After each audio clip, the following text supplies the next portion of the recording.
Хөөе. Оюутан гэхийг англиар юу гэдэг? I am a student. Тэгвэл би оюутан. Дотор байрны оюутан гэж хэлээд өгч. I'm hungry. I'm hungry.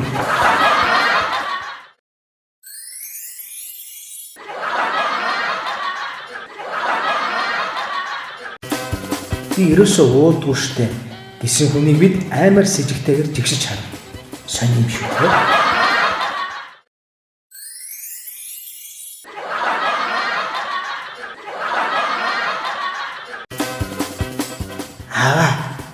Энэ хамгийн бага ерөнхий хуваагдагчийг нь олгээд байх юм. Яаж олох юм бэ? Та олоод өгөөч. Чаавста. Таавыг чам шиг байхад наатрыг ч ол гэдэг байсан. Готоо хүртэл олоогүй юм бах та.